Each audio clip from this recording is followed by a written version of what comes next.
अपने पराए। घर की लड़ाइयां कितनी भी हो, लेकिन ये भी सच है कि किसी पर कोई आपत्ति हो तो अपना ही परिवार साथ देता है। भैया, मेरे पीछे पुलिस लगी है, प्लीज मुझे बचा लो। रवि और राज दो भाई, लेकिन दोनों में कभी नहीं पची। अरे क्या हुआ छोटे, क्या कर दिया तूने? अरे कुछ नहीं भैया, मेरा दोस्त है ना राजू, वो मुझे लेकर बैंक गया था। मुझे नहीं पता भैया कि वो वहां बैंक लूटने जा रहा है।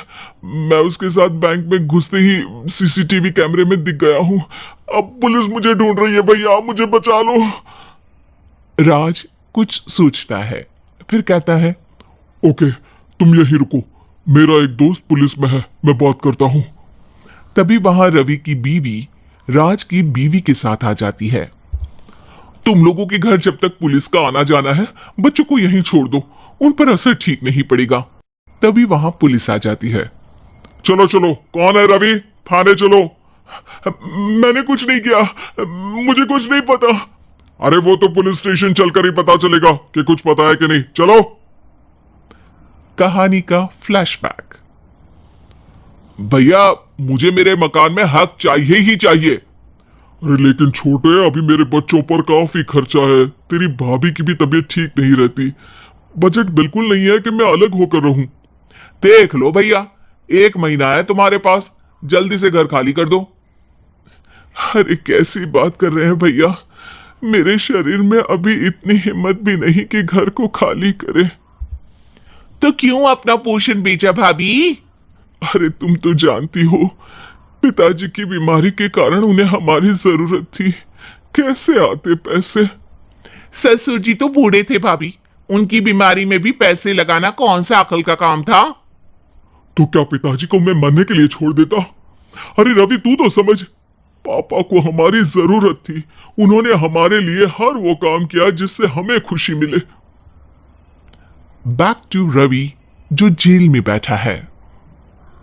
ये मैंने क्या कर दिया था? मैं ना पिता का हुआ ना ही भैया का, मेरे साथ जो हो रहा है ठीक ही हो रहा है। तभी वहां पुलिस वाला आता है। रवि, तुमसे कोई मिलने आया है।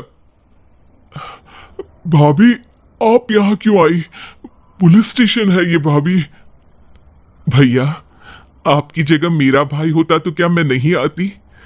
अच्छा, ये खाना ले लीजिए, खा लीजिएगा। आपके भैया लगे हैं वकीलों और पुलिस वालों से बात करने में, डरने की कोई बात नहीं, जब आपने गुनाह किया ही नहीं तो सजा भी नहीं मिलेगी। रवि भाभी को देखकर रोने लगता है। घर में साक्षी चुपचाप बैठी होती है कि तभी सोनम कहती है, अरे साक्षी, क्या हुआ, परेशान क्यों हो रही हो? भाभी, अभी अभी पुलिस स्टेशन से खबर आई है, इन्हें बड़े जेल में शिफ्ट किया जा रहा है, मैं क्या करूंगी भाभी? रो मत, हम अच्छे से अच्छा वकील करेंगे, लेकिन उसमें तो बड़े पैसे लगेंगे दीदी, हम इतना पैसा कहां से लाएंगे? अरे क्यों, ये मकान है ना, और मेरे कुछ गहने भी है। साक्षी की आंखों में पानी आ जाता है। पर दीदी, ये तो आप और भैया की मेहनत की कमाई है।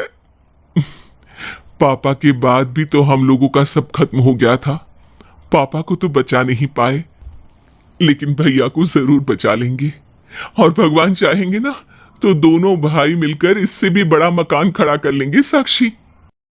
थोड़ी देर में राज वहां आता है। सोनम सही कह रही है साक्षी, पैसों की कमी के कारण किसी भी बेगुनाह को सजा नहीं मिलती। राज एक अच्छा सा वकील करता है। सोनम और साक्षी बचाए पैसे और अपने गहनों को बेचकर रवि का केस लड़ते हैं और जल्द ही रवि जेल से बाहर आ जाता है। रवि राज को गले लगाकर कहता है, भैया मुझे माफ कर दो, मुझे साक्षी ने सब कुछ बताया है। भैया, आपने मुझ पर विश्वास किया, मेरे लिए दिन रात मेहनत की, भाभी ने अपने गहने तक बेच दिए। भैया, आपने तो पापा के लिए भी पैसे नहीं देखे, लेकिन मैं बहुत ही सेल्फिश निकला। भैया, एक आखिरी बार मुझे माफ कर दो, मैं शर्मिंदा हूं। अरे भाई, अपने तो अपने ही होते हैं, पापा ने हमारे लिए क्या नहीं किया ये तुम्हें बताने की जरूरत नहीं है मुझे, और फिर तू तो मेरा भाई है। पैसे से बढ़कर रिश्ते होते हैं भाई।